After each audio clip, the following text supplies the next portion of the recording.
desde hace ya 15 días. Parece irreal toda esta aceptación que hemos tenido de parte de las personas que vienen. Y el día de hoy tengo a alguien muy especial porque representa para muchas personas un liderazgo, me incluyo, es el maestro, el rector, Cristian Ortiz. ¿Cómo está, maestro? Muy bien, muchas gracias. Un placer estar aquí en Diario de Colima en esta conversación a sus órdenes. Maestro, estas charlas que hemos empezado nosotros desde algunas semanas atrás van más allá del tema noticioso, van más allá de cuál es la agenda, cuáles son los logros, que por cierto empezaron las clases el lunes. Ayer, porque sí, porque el lunes fue feriado, sí. Exacto. Entonces, más allá de eso es platicar de las personas que se encuentran detrás de los cargos o sobre los cargos, o los cargos sobre ellos. Yo ya no sé qué pesa más, si la persona o el cargo a veces, ¿no? Entonces, preguntarle, maestro, porque todos lo conocemos, ¿sí? Gracias. Y por ahí hasta nos saluda en Facebook, en los cumpleaños y todo. Tiene muchos amigos en Facebook, y todos lo ubicamos aquí en el estado. Pero, para serle honesto, yo no había visto su cara hasta el día de su nombramiento. Porque no estamos, pues, involucrados en los temas y en la comunidad tanto como deberíamos probablemente, ¿no? Los egresados. Yo quiero preguntarle de dónde viene Cristian Ortiz a ser rector en su segundo periodo. El segundo periodo, sí, con todo gusto. Bueno, mira, quienes tenemos la fortuna de trabajar en la Universidad de Colima, yo siempre he dicho que es como un servicio civil de carrera la Universidad de Colima. Si entras, difícilmente vas a salir, porque la universidad te da la oportunidad de crecer, de desarrollarte, de aspirar a un mejor encargo. Y ese fue mi caso. Yo inicié hace 27 años en la Universidad de Colima, maestro por horas. Regresé de estudiar de México una maestría en Administración Pública y toqué las puertas de mi universidad. Yo estudié la licenciatura en Administración Pública en la Universidad de Colima. En ese entonces era rector el doctor Carlos Salazar. Y dije, doctor, estoy aquí, quiero ver si hay trabajo en mi universidad. Me dijeron, sí, ¿cómo no? Maestro por horas, ¿no? Empecé dando una clase un semestre, luego 2 clases el siguiente semestre, pero era una situación, siendo muy honesto, compleja para mí, ¿no? Porque yo tenía muchas ganas de crecer, de hacer otras cosas. Tenía sobre 22, 23 años. Y me parecía poco lo que hacía en la universidad, pues iba a resolver 2 clases y me quedaba mucho tiempo, muchas ganas. A ver, 22 años y ya tenías tu maestría. Sí, así es. Y empezó de maestro. Y empecé de maestro. Pues, ¿a los cuántos se recibió? Terminé, tienes razón, tenía 23 años, terminé como de paseitos 20 años. Claro, pues ¿no? Todos muy joven. Bueno, pasado un año exactamente, donde yo ya tenía dudas de quedarme en Colima, porque venía de la Ciudad de México, acababa de terminar una maestría en la Ciudad de México, tuve la oportunidad de crecer en la universidad, lo que en la universidad se conoce como profesor de tiempo completo, profesor investigador de tiempo completo. Eso es ya tener una condición diferente, laboral, salarial, y te empiezas a desarrollar de otra manera. Ya no solo das clases, sino también haces investigación, haces gestión, das tutoría, apoyas en otro tipo de proyectos en la universidad.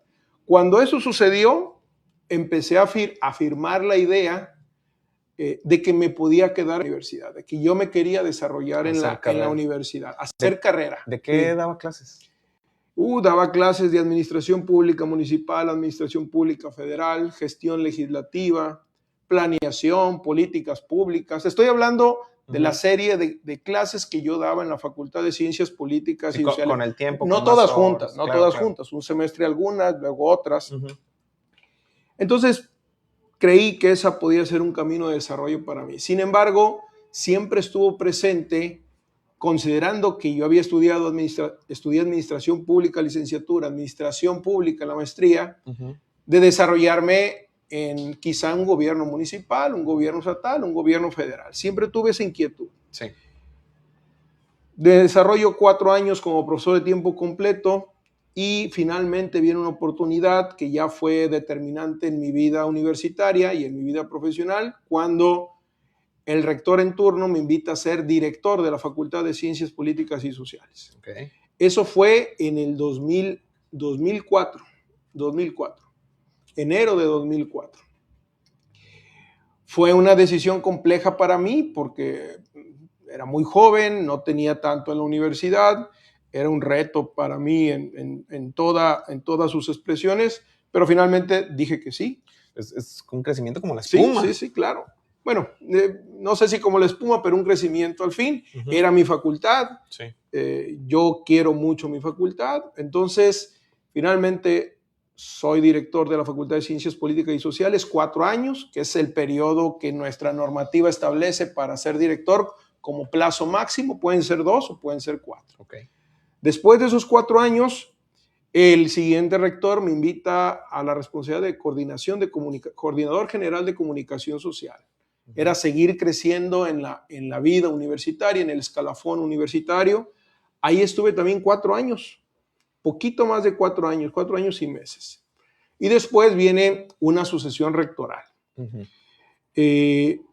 En ese entonces yo no tenía en el horizonte aspirar a ser rector, porque llevaba una trayectoria todavía de pocos años, yo era bastante joven. Sin embargo, se dan las circunstancias para poder participar en el proceso y finalmente logro quedar en la terna final, de la cual el Consejo Universitario toma una decisión. De 3 que quedan, 1 o una será rector o rectora. Antes de que me platique ese momento que es como el cúspide, ahí quiero hacer una pausa.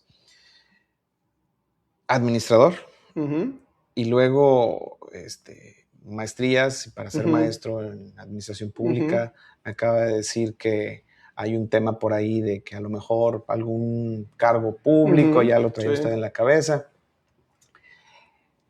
¿Cómo nace en Cristian esta parte de querer servir?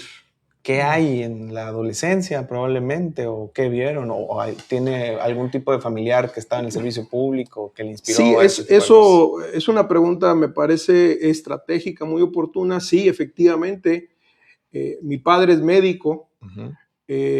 Además de ser un médico muy reconocido en Colima en el ejercicio de la profesión, fue secretario de salud, fue servidor público muchos años, y yo siempre vi en él una vocación de servicio muy genuina, muy contundente, ¿no? Poner por delante a la gente, tratar de ayudar a la gente. Mi abuelo fue gobernador del estado, el papá de mi papá fue gobernador del estado. Yo solo tenía 3 años cuando él falleció, pero fue gobernador del estado. Entonces en mi familia, de alguna manera, hay una tradición en el servicio público, en la vocación de servicio.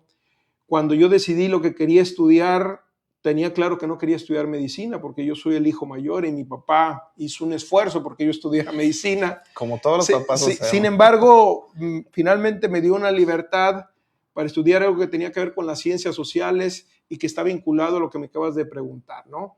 El trabajo hacia la sociedad, tratar de contribuir a la sociedad, y eso es algo que siempre en mí estuvo presente. Y dar clases en una universidad pública te permite servir de una manera muy genuina, muy contundente, ¿no? Es estar en el campo de batalla. Y formar gente que, si no es por la universidad pública, difícilmente podría estudiar educación superior o incluso algunos el bachillerato. Entonces, te digo, tengo la oportunidad de participar en esa sucesión, no quedo como rector, y a partir de ahí escalo aún más a ser secretario general de la universidad. Ser secretario general de la Universidad de Colima es la antesala o el puesto que sigue antes de ser rector. Esa responsabilidad la tuve 8 años, todo un periodo rectoral del maestro José Eduardo Hernández Nava, y cuando él va a terminar, pues comprenderás que yo ya había recorrido, no todo, pero gran parte del escalafón universitario. Sí. Yo les digo a mis amigos y a la gente que me conoce, pues ya no tenía para dónde hacerlo, ¿no? O intentaba ser rector, o yo tendría que buscar mi futuro profesional quizá en otro lado, ¿no? Sí. Viene una siguiente sucesión, porque en la universidad los periodos de los rectores son de 4 años y pueden ser 2 juntos cuando más. Viene esta segunda sucesión, se dan las condiciones para poder participar y finalmente logro ser rector de la Universidad de Colima. Eso fue en el 2021, ¿no? Sí. Acabo de cumplir 5 años al frente de la universidad y pues decirte con mucha claridad, y casi es una respuesta obvia, ha sido la responsabilidad más importante en mi vida, con grandes retos, con grandes desafíos, pero sobre todo con grandísimas satisfacciones. Y tiene que ver con lo que te mencionaba. Somos una universidad que tiene hoy en día poco más de 28,000 estudiantes, muy grande para el estado de Colima, para la población del estado, que ha construido historias de vida desde hace 85 años y hay infinidad, miles de personajes, de historias que se han construido a través de la Universidad de Colima. El año pasado, en una ceremonia de entrega de títulos, entregamos el título 200,000 en la historia de la universidad. Wow. Entonces, eso comprenderás que es muy contundente, muy satisfactorio, y bueno, seguimos haciendo un esfuerzo para buscar que la universidad crezca, que la universidad sea mejor, que la universidad pueda actualizar sus programas, pueda generar nuevos programas en beneficio de las nuevas generaciones que llegan con nosotros a estudiar a la universidad. Estaba leyendo, haciendo mi tarea para esta visita. Estuvo en la Universidad de Anáhuac. Sí. Y hablábamos un poco de esto parecido antes de entrar acá al aire. Cómo esos monstruos administrativos y de campos y todo eso lo impactan a uno, ¿no? Y ahora, desde el máximo puesto al que uno puede aspirar, como dice la rectoría, ¿dónde influye eso a las decisiones y los retos que sí se los da el contexto histórico, político, social que vivimos, pero que al final de cuentas, creo, y hablo desde mi ignorancia, usted decide qué atacar? O sea, ¿cómo influye esas experiencias? Evidentemente te van formando, te van determinando criterios, horizontes, ideas. Yo siempre he dicho que la posibilidad de comparar, de vivir experiencias fuera del entorno donde habitualmente estás es muy saludable. Claro. Y en lo personal, en mi formación profesional he tenido esa fortuna y también desde mi trabajo he tenido esa fortuna de ir con frecuencia a otros países, a otras universidades, a otras realidades. Y vas construyendo proyectos, vas construyendo ideas, incluso vas venciendo desafíos. Y eso tiene que ver con la intención de tener, en la medida de lo posible, cada vez una mejor universidad pública en el estado de Colima. Entonces, cuando yo llego a la rectoría, pues sí, traigo un proyecto, un planteamiento de un proyecto que tiene como premisa la pertinencia que transforma. Y que tiene que ver con esto. La pertinencia es la viabilidad, la coherencia de la universidad con respecto a su entorno. Es decir, qué tanto contribuye, qué tanto beneficia, qué tanto los programas educativos que ofrecemos tienen un impacto genuino en la vida de un estudiante, en el mercado laboral. Y en eso hemos puesto muchísima atención. Tanto así que comentarte, tengo 5 años exactamente como rector. Y cuando yo llegué a la universidad, no tenía ningún programa virtual la universidad. Ninguno. Tú estudiaste en la universidad, el modelo tradicional, presencial, claro, en el que estudiamos hasta ahorita la gran mayoría. Pero entendíamos en ese proyecto de futuro, entendíamos que la educación virtual era una necesidad. Y en eso se atraviesa la pandemia. A mí me toca el momento más álgido de la pandemia como rector y no había otro camino. O le entrábamos al tema o nos quedábamos como institución, ¿no? Sí. Y hoy en día te puedo decir con mucha satisfacción que a la vuelta de exactamente 5 años en lo que hemos denominado nuestro campus virtual, la universidad ya tiene 3 programas de posgrado virtuales, 3 programas de pregrado, una ingeniería y 2 licenciaturas, y el bachillerato en línea que lo empezamos el año pasado. Sí, ya tiene 7 programas que le permiten a un porcentaje importante de la población que vive en otras circunstancias, en otra realidad, que regularmente trabaja o tiene otra edad, seguir estudiando. Hoy en día hay un concepto muy importante en las universidades, públicas o privadas, que es educación para toda la vida. Quien ejerce una profesión, la tuya, la mía, de los compañeros que están aquí, y no entienden que hay que ir a la universidad con cierta frecuencia a capacitarse, a actualizarse, sí, pues lo que sucede es que el ejercicio de tu profesión te va a rebasar, inevitablemente te va a rebasar. Sí. Entonces lo que nosotros estamos es afianzando una idea de educación para toda la vida, donde sea la universidad quien te dé esa posibilidad, ¿no? Yo hace 2 años creo que tomé un diplomado, en los 2 años, no sé si fue el año pasado, creo que tomé un diplomado en línea, precisamente de actualización en inteligencia artificial y lenguajes grandes de Learning Machine. Y la verdad es que fue una experiencia muy buena. Bueno. A lo mejor también por el tema de la nostalgia, ¿no? De encontrarme con los maestros y mira, el profe fulano y el profe mangano aquí están también dando clases. Esta adaptación que hubo en el tema de la pandemia, que yo creo que le ha de haber tocado, sí fue un reto durísimo, sí. Yo le comparto de que yo también me dedico a la educación. Yo enseño y nosotros, gracias a Dios, nos tuvimos que mover por la necesidad de alguno de nuestros clientes hacia lo virtual 2 años antes de la pandemia, por la dispersión geográfica. Entonces, cuando llega la pandemia, pues nosotros ya teníamos... Estaban listos. Sí.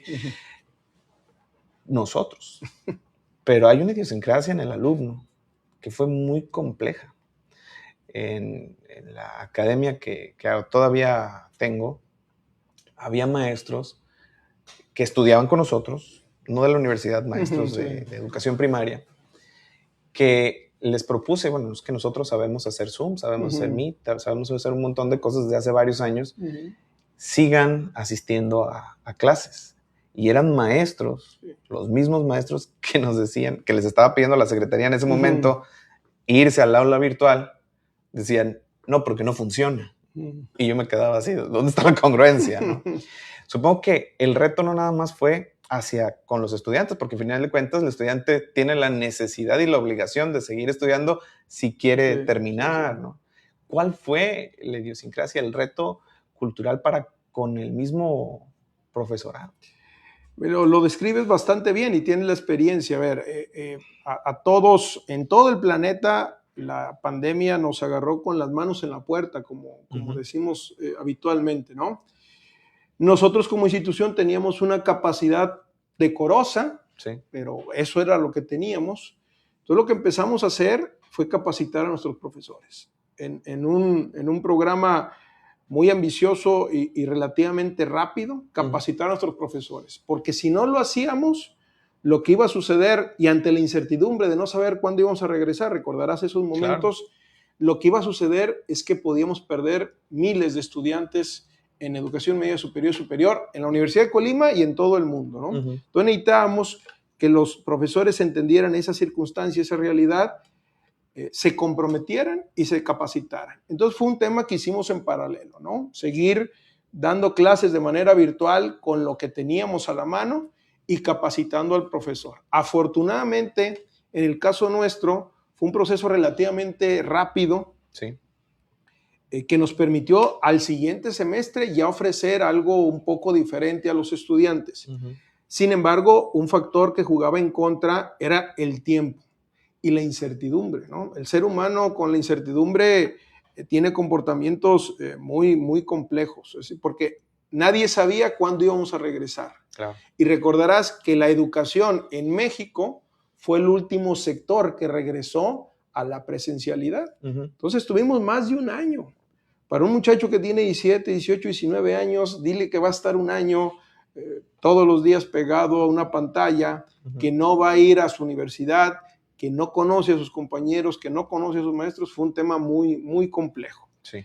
Afortunadamente ese episodio termina, regresamos a la presencialidad, en el caso nuestro, sobre el segundo semestre del 2022, y ahí se fueron acomodando muchas cosas. Pero también yo te diría, hay una lección bien interesante. Si bien es cierto que la educación en línea es una opción, es una opción para ciertos personajes y ciertas circunstancias.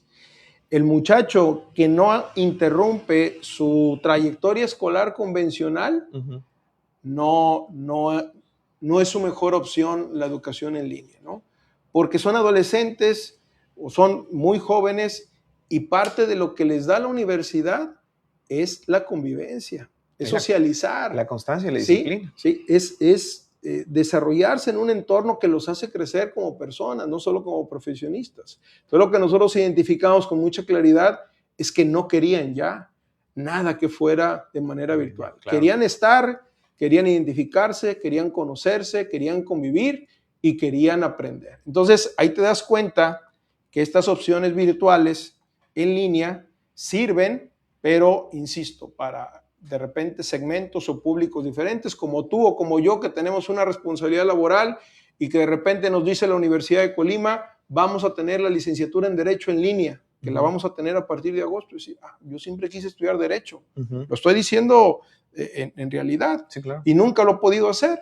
Eso puede ser una alternativa para mí, que soy rector de una universidad y que puedo estudiar un programa de reconocido prestigio y calidad de manera sincrónica, porque yo sé cuándo puedo meterme, cuándo puedo avanzar. Entonces, Perdón, ¿estos procesos también tienen su proceso de selección? ¿Estas ofertas? Sí, claro. ¿Y son más amplias, son iguales? Sí, mira, el que tenemos como el gran referente fue el bachillerato en línea. Tuvo una convocatoria primaria muy alta, y tuvimos que hacer una selección para terminar con un grupo con el que pudiéramos trabajar de manera muy profesional. Sí. Que sea virtual no significa que puedes aceptar a 1,000 personas. Sí, ¿no? Puedes aceptar a más, pero finalmente hay una atención que hace una persona, ¿no? Claro. Un seguimiento que hace una persona. Entonces te platico la experiencia del bachillerato en línea.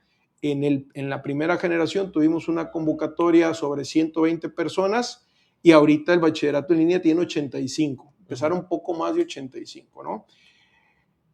Hay un requisito que dice que tienen que tener más de 17 años, lo que te platicaba, para públicos diferentes, pero también terminan el bachillerato en 2 años. Entonces es muy atractivo para la gente que lo dejó por alguna razón, que no lo pudo concluir. Son ofertas que se adaptan a otras circunstancias, pero sí, tienen un proceso de selección y finalmente pues queda un grupo que de acuerdo al proyecto, a la propuesta, es viable para poder trabajar con él, ¿no? Siendo rector, supongo que debe tener la mente muchísimo más abierta que cualquier otra persona en términos, en el estado por lo menos, en términos de educación, y tener este panorama de lo que hace en otros países en términos de educación, sí, ¿no? Por ejemplo, yo tenía una maestra, una colaboradora, que venía de Alemania, entonces me decía que allá la educación superior se va perfilando desde la secundaria, como que los maestros, no sé cuáles sean las herramientas de discriminación en ese sentido, en el buen sentido de la palabra, pero que van viendo qué niño tiene ciertas aptitudes para un trabajo a lo mejor más manual y otros más, más intelectual. Y entonces, cuando tienen ya el tema de la decisión, ha sido un acompañamiento integral desde que son chicos, adolescentes, hasta jóvenes, en donde ya les van viendo como qué hacer. Eso para mí suena, pues no sé, suena conveniente, pero luego me pongo del lado de las personas y decir, tú no tienes la posibilidad de decidir qué. Aunque la decisión en estos esquemas nacionales es intrínseca, ¿no? O sea, tú más o menos le vas viendo por dónde está tu talento o qué es lo que quisieras ser en la vida, ¿no? Pero no sé si coincida conmigo en que 16 años, 17 años, tomar una decisión que te va a marcar para toda la vida es una edad muy temprana. Sí, lo dices con mucha razón. Pasa en Alemania, pasa en Estados Unidos, pasa en muchos países donde esa decisión está postergada 2 o 3 años más. ¿Sí? De hecho, nos llama la atención por qué en otros países terminan educación superior poco más grandes que nosotros, porque hay un proceso de ajuste en donde se perfilan vocacionamientos o se construyen vocacionamientos para tomar una decisión de esta naturaleza. Sí, no es un tema sencillo, por eso trabajar hasta donde podamos en el tema de orientación educativa y vocacional es fundamental. Trabajar en las prepas, trabajar en las secundarias, para que los jóvenes puedan identificar ese camino, ese vocacionamiento que los haga tomar una decisión con mayor certeza. Sin embargo, yo te diría que para los jóvenes que van a tomar una decisión ahora en agosto, yo les diría también que no se preocupen tanto. Sí. Hay estudios ya muy serios que nos dicen que por la velocidad en la que se actualiza el conocimiento hoy en día, puedes cambiar de profesión, fíjate bien, entre 3 y 5 veces en tu vida. Sí.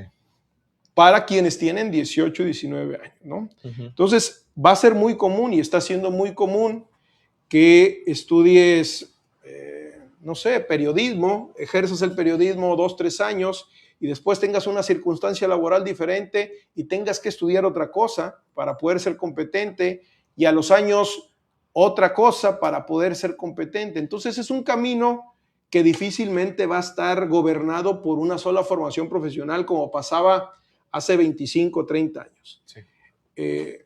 Me preguntabas al principio un poco de las trayectorias. Yo te diría, yo estudié Administración Pública de licenciatura, maestría en Administración Pública, pero finalmente estudié el doctorado en Educación. Sí. Porque identifiqué hace algunos años que tenía que fortalecer esa área trabajando y teniendo una posición directiva en una universidad, ¿no? Entonces, también, insisto, decirles a los jóvenes que la vida, los trayectos laborales te van llevando por senderos que a veces no los tienes en el radar y que simplemente pues hay que andarlos y a la vuelta de algunos años actualizarte, capacitarte o incluso, insisto, estudiar otra carrera para ir por ese camino. Lo que yo les recomendaría es, siempre les digo, pregunten, sí. Infórmense todo lo que se pueda. Siempre van a tener dudas, siempre van a tener temores, siempre van a tener reservas, pero que sean los menos posibles, sí. ¿Sí? Para que lo que decidas estudiar esté en tu alcance en todos los sentidos, ¿no? Pero evidentemente hay que hacer un trabajo muy contundente en sistemas educativos como el de nuestro país, en un tema de orientación educativa vocacional, cuando menos en la preparatoria. ¿Sí? Yo a esta generación le admiro muchas cosas. De repente, hace 4 años, antes de la pandemia, siempre hay como este gap generacional en donde dicen los viejos contra los nuevos, ¿no? Pero hoy que me siento más maduro, hay muchas cosas que admirarle a estas generaciones. Por ejemplo, el tema de la salud mental. Y pero también la hipersensibilización hace que los chicos, tan bombardeados con tanta información todo el tiempo, caigan en lo que a lo mejor nuestras generaciones se veía menos, ¿no? Este sentido abrumador de la carrera, pero la carrera ni siquiera ya en lo laboral, sino en el estudio. Sí. Y creo que es bien importante decirles a los chicos que la vida no es la escuela, como usted lo dice. Sí. O sea, después de que ustedes salgan, pueden cambiar de rumbo hasta 3 veces. Sí. Entonces, ¿hay algo que se esté haciendo hacia adentro de la universidad para tratar la salud mental de los chicos? Sí, de hecho tenemos un programa institucional de salud, así se llama, de salud mental. Es un tema en el que hay que poner mucha atención, no solo como universidad, sino como sociedad, porque ahora hay muchos acontecimientos, muchos fenómenos que afectan la salud mental de toda la población, pero especialmente de sectores tan jóvenes como los que atendemos nosotros. Nosotros tenemos, te decía, un programa donde afortunadamente hace años la universidad tomó la decisión de crear una clínica universitaria de atención psicológica, que al interior de la universidad la conocemos como la CUAP, donde hay un grupo de psicólogos muy competentes, ahora acompañados por una dirección de desarrollo integral, que nos permitieron generar un programa de salud mental en toda la institución. No es sencillo por la matrícula que tenemos nosotros, claro, por la dispersión geográfica que tiene la universidad, pero finalmente es un programa y es un servicio que tenemos no solo para estudiantes, sino a veces también para nuestros trabajadores. Okay. Y nos ha permitido llegar a tiempo a muchas circunstancias o a muchas historias que se iban a complicar de manera importante, ¿no? No solo por tener algún conflicto convencional, sino cosas muy serias, ¿no? Como ideación suicida, sí, como temas muy complejos que están ahora presentes en la sociedad donde vivimos. De hecho, ahora en cuanto regresamos de vacaciones, tuvimos un curso, todos los directivos, precisamente era de salud mental, es decir, claro, como directivo entender el tema de mejor manera y ayudar en el contexto en el que nos desarrollamos, que es la universidad, pero también puede ser tu familia, puede ser tu entorno directo. Pero ese es un tema de temas hoy en día en la educación, tanto pública como privada, porque los estudiantes necesitan ciertos apuntalamientos que les permitan tener tranquilidad, seguridad para estudiar una profesión, pero también para desarrollarse como personas. Eso es fundamental. Yo quiero felicitarlos en ese sentido. Yo no sabía este tema. Y que más que también para el personal, ¿no? Sí, también lo es. Hace un momentito, maestro, me dijo una cosa. Me dijo que este es el cargo más importante que ha desempeñado en su vida. Pero ¿qué tal el cargo que más ha disfrutado dentro de la vida universitaria? ¿Sí? También, sí. Te comentaba, fui maestro por hora, profesor de tiempo completo, director de ciencias políticas, coordinador de comunicación social, secretario general y rector. El que más he disfrutado es ser rector. Tiene sus episodios complejos, a veces muy complejos. El inicio de mi gestión fue muy difícil, muy difícil. Pero cuando maduras, cuando pasas la curva de aprendizaje y te das cuenta de lo que puedes hacer desde una responsabilidad como esta, lo único que te queda es gozarla, es disfrutarla y tratar de ayudar a la mayor cantidad de gente que puedas. Eso es parte de nuestra encomienda y cuando lo logras, cuando lo haces, pues son satisfacciones de vida. Sí. No son satisfacciones de momentos, son satisfacciones de vida. Otro cargo que para mí fue muy especial fue ser director de mi facultad, ¿no? Un cargo eminentemente académico que me permitió dar mi mejor esfuerzo en beneficio de la facultad donde yo me formé, la Facultad de Ciencias Políticas y Sociales de la Universidad de Colima. Okay. Decía algo muy importante, ¿no? Hasta influir en la vida de las personas para bien, hasta donde dan las posibilidades. Y con esta pregunta vamos a cerrar, porque sé que trae una agenda bastante apretada. Si Cristian tuviera una varita mágica hoy, o una lámpara, si quiere, de esas del genio, pudiera pedir un solo deseo para mejorar el tema hacia adentro de la Universidad de Colima, ¿cuál sería? Tener otras capacidades financieras como universidad pública para llevar a cabo proyectos muy importantes que tenemos en la agenda. Ese es un tema que hemos tratado de resolver con mucha creatividad, con mucha iniciativa. Déjame le cambio la pregunta. Sí. Si tuviera el recurso ilimitado, olvídate. ¿Cuál sería la primera acción que hiciera? La primera acción, el Centro de Innovación y Emprendimiento de la universidad. ¿Por qué? Porque es algo, hablando de la formación de los jóvenes, es algo que nos hemos dado cuenta que tiene que estar presente prácticamente en todas las formaciones profesionales, no solo en los que están cerca de las formaciones de administración, de finanzas. Hoy en día, en estos comportamientos diferentes que vemos en los jóvenes, afortunadamente muchos ya no se asumen como máxima expectativa ser empleados. Correcto. ¿Sí? Sí. Sino ser iniciadores de un proyecto. ¿Sí? Pero a veces la formación profesional no les da esas herramientas. Pueden ser muy buenos ingenieros, un muy buen médico. Pues, ¿y cómo emprendo? ¿Cómo hago algo que tenga que ver con el desarrollo de mi profesión? Entonces, ese centro de innovación y emprendimiento permitiría de manera transversal a muchas carreras tener esa formación, ese semillero, y que los muchachos tuvieran más opciones de desarrollo profesional, ¿no? Me puse a imaginar muchas cosas, ¿no? Donde cupiera el networking entre chicos, por ejemplo, un doctor con un ingeniero en sistemas, con un radiólogo, con un de hecho, te interrumpo, hacemos un proyecto que es padrísimo, los vamos a invitar para que lo conozcan, que lo hace nuestra dirección de innovación, donde se llama Reto Camp, ¿no? Entonces van a un campus y con todas las formaciones del campus, todas las licenciaturas e ingenierías que hay ahí, les dan casos reales a desarrollar y entre todos hacen una propuesta, pero tienen como jueces a empresarios, a gente que ejerce las profesiones de manera real y los están evaluando, ¿no? Wow. Reto Camp se llama. Y eso ha sido exitosísimo porque se dan cuenta que pueden convivir profesionalmente con otras formaciones profesionales. Genial. Que pueden parecer distantes, pero que se complementan. En el ejercicio de la profesión, en la vida real, se complementan. Entonces, lo que te digo con este centro de innovación y emprendimiento es poder hacer eso a otro tamaño, otra magnitud en toda la universidad.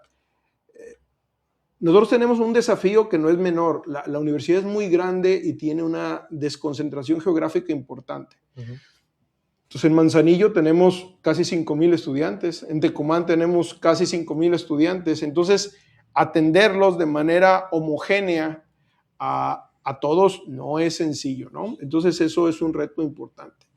Y decías para cerrar, fíjate el tema de las satisfacciones. Hace no más de 2 horas, nuestra directora de internacionalización, la maestra Cecilia García, que le mando un saludo, hace un extraordinario trabajo, me mandaba un correo del papá de una chica española que acaba de hacer movilidad internacional con nosotros. Ella acaba de llegar a España, le platica cómo le va en México, en la Universidad de Colima, a sus papás, y el papá nos manda un correo electrónico a la Universidad de Colima. Y más o menos dice, oigan, mi hija está maravillada de haber estado en México, en Colima, en la universidad, aprendió muchísimo, nos dice que la acompañaron muy bien, tiene muy buena impresión de su universidad. Entonces, cuando te decía de las satisfacciones, cuando puedes leer algo así, cuando puedes tener una evidencia como esa, pues créeme que es un buen sabor de boca, ¿no? Bastante buen sabor de boca. Y esa es la intención que tenemos con todos los estudiantes que están con nosotros, ¿no? Excelente. Maestro Cristian, pues muchas gracias, se nos está acabando el tiempo. Gracias, un placer estar en la charla y felicitarte porque es una entrevista diferente, donde uno se siente, bueno, en lo personal, te lo digo, bastante cómodo y donde se pueden abordar otro tipo de temáticas que no suelen ser las convencionales. Muchas gracias. Ojalá tenerlo de vuelta por acá. Con todo gusto, con todo gusto. Aquí muchas gracias, maestro Cristian. Gracias, muy bien.